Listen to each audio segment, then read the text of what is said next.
Second property देखिएगा कि x plus 1/x बराबर अगर 1 है गोल्डन रूल के अकॉर्डिंग तो x क्यूब बराबर -1 होता है। प्रॉपर्टी है।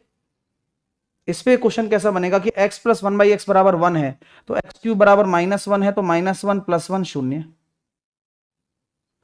होमवर्क आपके सामने है।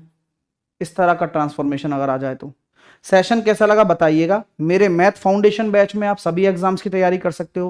अब गोल्डन रूल, तो आज का गोल्डन रूल नोट करें आप। कंसेप्ट क्या होता है डिग्री का वो समझाता हूं कि कभी भी किसी पॉलिनोमियल की डिग्री को कैसे देख पाओगे आप। किसी भी बहुपद की व्यंजक की जो अधिकतम घात होती है वही उसकी डिग्री होती है। एक बहुपद की डिग्री एक बहुपद समीकरणों में एक चर की उच्चतम या सबसे बड़ी घात को कहते हैं। हाँ, सबसे बड़ी घात को कहते हैं। ठीक है, चलिए तो आप मुझे बताइए 4x + 12 का डिग्री क्या होगा। तो यहां पर आपके जो वेरिएबल है x उसकी अधिकतम घात 1 आ रही है तो इसकी जो डिग्री हो जाएगी वो 1 हो जाएगी। अच्छा, किसी भी कांस्टेंट जो होता है उसकी डिग्री कितनी होती है? कांस्टेंट की डिग्री कितनी होती है? 0। अगर ये दे रखा है द्विघात बहुपद दे रखा है तो इसकी डिग्री कितनी हो जाएगी? किसी भी वेरिएबल की अधिकतम घात, किसी भी वेरिएबल की अधिकतम घात, किसी भी वेरिएबल की अधिकतम घात। अगर मान लो इस बहुपद की कोटि 15 है या डिग्री 15 है तो r की वैल्यू कितनी होगी? तो 5 और 2 7 और ये r की वैल्यू 8 हो जाएगी, तभी तो बन पाएगा 15, वरना तो क्यों बनेगा। ठीक है, समझ में आ गई बात। अब ये होमवर्क है, इसकी डिग्री क्या है ये बतानी है। इसकी डिग्री क्या है ये बतानी है। देखिए कंसेप्ट ऑफ कोटि, कंसेप्ट ऑफ कोटि यानी कि कोटि की अवधारणा क्या है। चलिए कोटि की अवधारणा समझते हैं कि गुणा में घातें जुड़ती हैं और भाग में घटती हैं। जैसे कि अगर मैं बात करना चाहूँ a की पावर m इंटू a की पावर n है तो वो गुणा करेंगे तो घातें जुड़ जाएंगी, और a की पावर m अपॉन a की पावर n है तो भाग करेंगे तो घातें घट जाएंगी। देखिए अब आपके सामने क्वेश्चन है कि भैया इस तरह का कॉन्सेप्ट दे रखा है और बहुपद की कोटि बता दीजिए। What is the degree, find the degree of a polynomial. इस तरह का अगर क्वेश्चन आ जाए, अब कौन कहता है ये टीआरई में नहीं आएगा? वो बेवकूफ है जो कहता है। हाँ, अरे तो यार क्या बात कर रहे हो आप, मतलब चीजें हम वो सिखा रहे हैं जो कोई नहीं सिखाएगा आपको। ये लिटरली बोल रहा हूं, कौन कराएगा आपको लगातार प्रैक्टिस? सब टीचर अपना काम करने आते हैं भाई, ठीक है हम ये कर रहे हैं हो गया काम, हम रेगुलर हैं, हमें अपना काम पता है, हम ऐसी प्रैक्टिस करवा रहे हैं जो कोई नहीं करवाएगा। ये अभी भी बोल रहा हूं और आगे भी बोलूंगा। और इस प्रैक्टिस के पैसे भी लिए जा सकते हैं लेकिन वो भी नहीं ले रहे हैं। जिस चीज के ले रहे हैं उस चीज की क्वालिटी भी दे रहे हैं और उससे दुगना तिगना पैसे में दे रहे हैं, है ना। समझ रहे मेरी बात? मतलब जिस चीज की जो प्राइस है जो तिगनी चौगनी हो सकती है उसको 1/3 में ही दे रहे हैं। तो आप ये समझिए, आप चीजिए। हाँ, एक बच्चा कह रहा है इतना लो लेवल नहीं पूछता। भाई नहीं पता, तेरे को पता ही नहीं है भाई मेरे। अब क्वेश्चन पे आजा, चल आजा, ठीक है आजा। आंसर देके बता पहले फटाफट। वो आंसर खत्म, आंसर नहीं देगा, बोलेगा जरूर, आंसर थोड़ी देगा। समझ के करना है भाई मेरे, समझ समझ के करना है। तो आप ये देखिए सर, आपके जो न्यूमरेटर है, न्यूमरेटर की जो डिग्री आ रही है या कह सकते हैं कोटि आ रही है वो 3 आ रही है, और डिनोमिनेटर की दोनों वेरिएबल का मल्टीप्लिकेशन होता है तो डिनोमिनेटर की 2 आ रही है। तो बहुपद की पूरे की कितनी है? 3 - 2, क्योंकि भाग में आपकी कोटि जो है वो घटती है, भाग में जो आपकी कोटि है वो घट जाएगी। आता नहीं है उसको बोलेगा जरूर, थोता चना बाजे घना। चलो अगला प्रश्न, अब इसका जवाब दे दो आप। आपको नहीं आता था पहले, आप ये खुद एक्सेप्ट क्यों नहीं करते हो कि अब यहां मैं देख रहा हूं कि ऊपर की तरफ देखूं तो 3 और एक 4 और एक 5, तो यहां पर जो बहुपद की कोटि है जितने भी वेरिएबल अगर मल्टीप्लीकेशन में तो मैक्सिमम पावर 5 हो गई और यहां पर 2 ही रहेगी। तो आपकी जो बहुपद की कोटि आ गई वो 3 आ गई, क्योंकि भाग में आपकी जो कोटि है वो घटती है। अब ऐसी चीजें हैं, आप सीख रहे हैं, नहीं सिखाएगा तो कोई नहीं सिखाएगा कोई, अब तुम उसके माथे पे थोड़ी नाचोगे। लेकिन हम सिखा रहे हैं, हम बेवकूफ थोड़ी ना है, हमें पता है कि क्या आने वाला है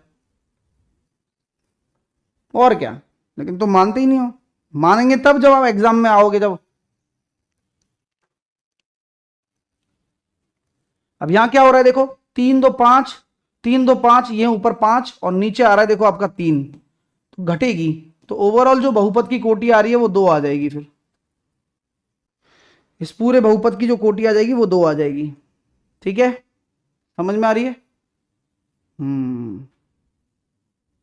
सीखने को मिला ना। अगर ये क्वेश्चन आ जाए पेपर में तो नहीं कर पाते ना आप, अब कर पा रहे हो ना, बस इसी को लर्निंग कहते हैं। कहां लिखी हुई है ये चीजें? एनसीईआरटी में लिखी हुई हैं, वहीं से ली गई हैं, खत्म बात, फिनिश। यही तो है ना। अब आप नहीं पढ़ने जा पा रहे, आप कहाँ पढ़ने जाओगे, लेकिन मैं तो पढ़ ही रहा हूँ ना अभी भी। किस लिए पढ़ रहा हूँ? आप लोगों के लिए कि भाई चीजें ये देनी है मेरे को, पेपर में आएंगी। तो ये मेहनत मैं कर रहा हूँ, आप लोग नहीं कर रहे हो। और आप जब मेरी मेहनत को अगर चैलेंज करते हो तो मेरे को गुस्सा आता है, क्योंकि आपको कोई और टीचर ये नहीं बताएगा। क्योंकि और टीचरों को अगर कोई कंटेंट वाला निकाल कर देगा तो ही बताएगा उसको वो। लेकिन हम खुद बैठे रहते हैं, हम 10वीं क्लास की किताब यहां बगल में रखते हैं, बेवकूफ है हम हैं। ये 9वीं और 10वीं क्लास को हम डेली देखते हैं, हम डेली क्यों देखते हैं? क्योंकि हमें पता है कि बेस यही है, अगर देना है तो देना है, इसमें से देगा। तो बिल्कुल ना बोलें आप, क्योंकि हम अपना काम कर रहे हैं ना, अच्छा काम कर रहे हैं, बुरा काम नहीं कर रहे हैं, ध्यान रखना। चलिए अब ये होमवर्क ले लीजिए आप अपना। ये होमवर्क के क्वेश्चन है जिनको आप अपने कमेंट सेक्शन में आंसर दोगे। पहला क्वेश्चन, दूसरा क्वेश्चन, तीसरा क्वेश्चन। और ये होमवर्क के क्वेश्चन मैं कल करवाऊंगा भी, क्योंकि ये आपसे होंगे नहीं, दिमाग लगाना पड़ेगा इनमें। तो आप एक बार ट्राई जरूर करना इन क्वेश्चनों को करने का। आप बताओ कितने खतरनाक खतरनाक क्वेश्चन है। ठीक है, क्लियर है भाई मेरे? ओके। गोल्डन रूल पर, तो आज का गोल्डन रूल क्या है?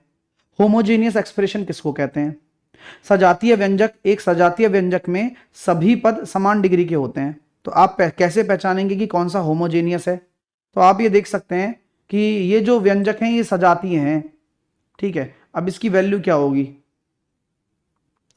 बताओ इसका आंसर क्या होगा जब आप सॉल्व करते हैं इसे। हाँ, अब ये मैं कह रहा हूं कि this is a homogeneous expression, तो आप इसका क्या करेंगे, डिग्री फाइंड आउट करिए।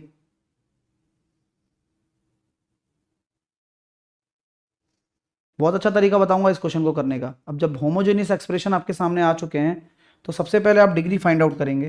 तो डिग्री फाइंड आउट करेंगे तो मैं कह सकता हूं ये 3 है और गुणा में ये एक ही पावर आ रही है, तो ये मैं कह सकता हूं कि भाई 4 है।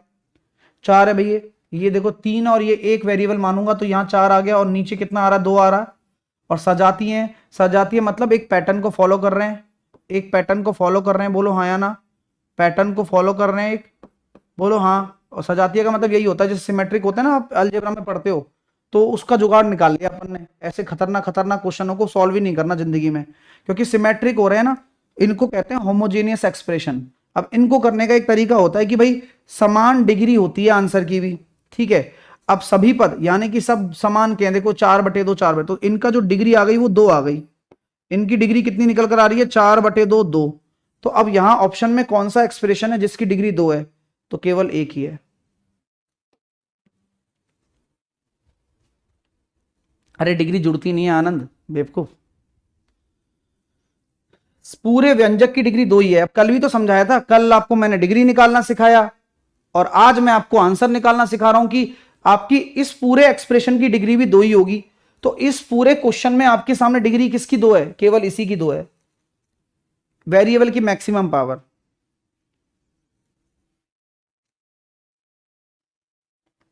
आ गया मजा? अब इतने बड़े बड़े एक्सप्रेशन को करना है सॉल्व, और ये पेपर में और आएंगे आपकी, चाहे सीजीएल दे लो चाहे सीजीएल का पापा दे लो। लो आप अगला क्वेश्चन करके दिखाओ। अरे कोई पढ़ा तो जाए, मेहनत मेहनत का फल है। आइए अब देखिए सर, 3 और ये 4, और नीचे फिर से 2 आ रहा है, यानी कि फिर से आपकी डिग्री 2 आनी चाहिए पूरे एक्सप्रेशन की। अब कौन सा ऐसा व्यंजक है जिसमें 2 आ रही है? पी क्यू आर में 3, ये एक ही है, ये देखो यहाँ 3, ठीक है। और यहां पर आपके सामने कितनी आ रही है नीचे? अब ये इनका कोई फर्क नहीं पड़ता। आप ये सोच रहे हो ना कि अपॉन में जा रहा है नहीं जा रहा है, हाँ इनका फर्क पड़ता है क्या बताओ? इनका कोई फर्क नहीं पड़ता, डिग्री डिग्री होती है, आंसर डी आ जाएगा। अपॉन में जाए चाहे नहीं जाए, डिग्री डिग्री होती है, डी आंसर आ जाएगा। अरे उड़ा दिया, ये पेपर में आते हैं बड़े बड़े और आप घबराते हो, तो इनको हम डिग्री से सॉल्व कर देंगे, क्योंकि ये सारे होमोजीनियस एक्सप्रेशन होते हैं। ये लो जुगाड़। अब ऐसी ट्रिक किसी ने ना बताई होगी, हैं? किसी ने ना बताई होगी। चलो अगला करिए, होमवर्क का क्वेश्चन है, करके लाना, दे देता हूं आपको ये होमवर्क और ये होमवर्क, ठीक है। ऐसे हम धमाका करने वाले हैं। 26 तारीख को सुबह 11 बजे हमारे साथ जुड़िए, यूट्यूब धमाका होगा, बड़ा शानदार होगा, ठीक है। हाँ, मेरी एप्लीकेशन पर आप जुड़ सकते हैं, जहां पर आपको सभी बेस्ट फैकल्टी, इंडिया के एक्सपर्ट एजुकेटर मिलेंगे। जहां आप रेलवे में अगर तैयारी करना चाहते हैं तो एक बैच में आप 6 एग्जाम निकाल सकते हैं, सभी रेलवे एग्जाम्स के लिए एकमात्र solution railway record breaking batch पढ़ना आपको है। हम पढ़ा रहे हैं, हमारी पढ़ाई शुरू हो चुकी है। आप जितना लेट करोगे उतना आपको खुद को पीछे मानोगे, और जितना जल्दी जुड़ोगे, अभी भी आप लोगों के लिए बैच ओपन है और अभी भी आपकी नॉमिनल प्राइस है, हमने बढ़ाई नहीं है। क्यों नहीं बढ़ाई है? क्योंकि आप लिख सकें बस, इसलिए। और यही हम करना चाहते हैं कि आप सभी विद्यार्थी समय से पढ़ना शुरू करें जो बिगिनर्स हैं।